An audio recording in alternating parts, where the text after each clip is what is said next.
Kia ora and welcome to Once We're Gardeners with Biowhenua. I'm your host Tremaine Barr, and with me today is our lovely camera woman Jutta Glintborg. So we'll do the best we can. I'm just going to give a bit of an overview now of what goes into the garden when I plant the winter broccoli. It's early March now, so to have broccoli all through winter, now's the time to plant them. And in order to have a really good harvest of broccoli throughout winter, you need to feed the broccoli. In this particular case, I've got my own homemade compost here in the wheelbarrow, and in addition I'll add in a little bit of blood and bone and some ocean seaweed fertilizer. And introducing my lovely garden helper, the wonderful Prince Cashew Nut. He's finally turned up on the scene because blood and bone. He will want his lick out of this as well. So that's what I normally do. I'll put a couple of handfuls on there, and then yes, there you go. And he gets his cut as well. And here we go. Time to spread it on the garden.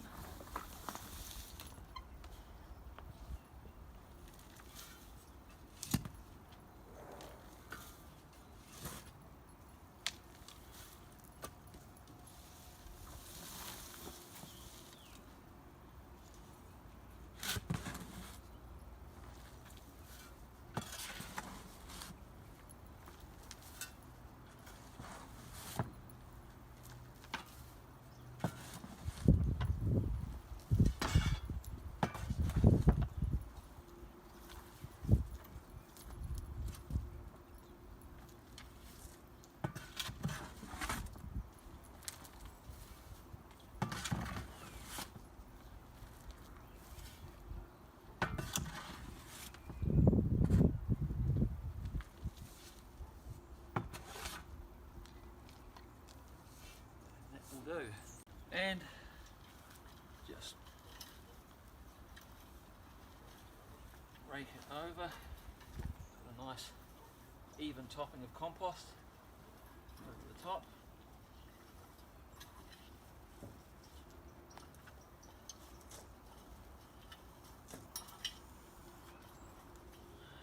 That's great. And then I will put the liquid Gans over the top. This is the root boost. It's electromagnetic energizer. So everything's electromagnetic, and this Gans CO2, and that's enough, adds an electromagnetic field, positive electromagnetic field, to the garden bed, and it promotes soil life. It's not an actual fertilizer as such, it's a bioelectromagnetic life force booster, if that makes any sense. But I'll explain it more over time. Okay. Before I actually plant the broccoli seedlings, I'll get a mix together of the compost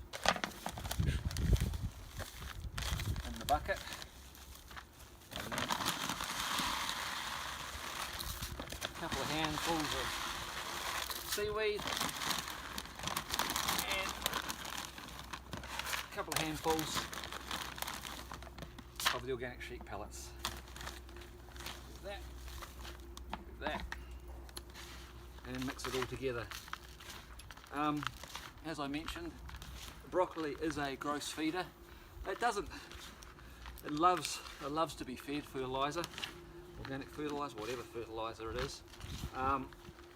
You don't have to go to these lengths, but you won't get the same crop out or production of broccoli that's edible out of it if you don't do that.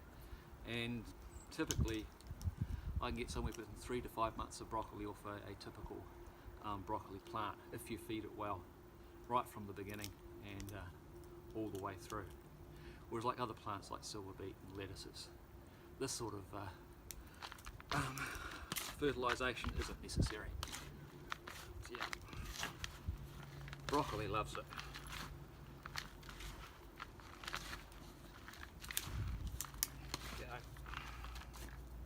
That's that. Everything we do here in the garden is done on a no-dig basis. It's all I ever do is get the fork in, loosen the soil up, and then just rake it over and break up any clods from there. Primarily this is to protect the soil biology, the soil health.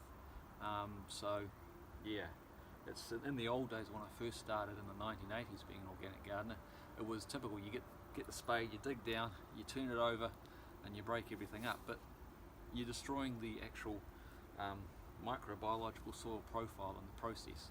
And so, yep, this keeps the microbes and the worms happy, or happier this way. So yeah, and Mr. PC helping himself to the fertilizer. So this is how I go about it.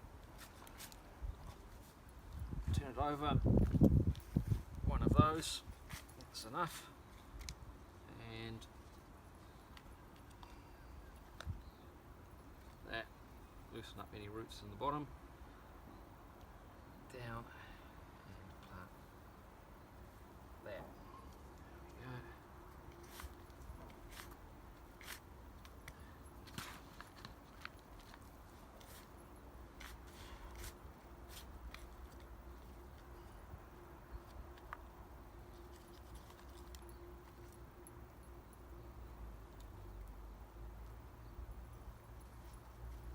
Typically,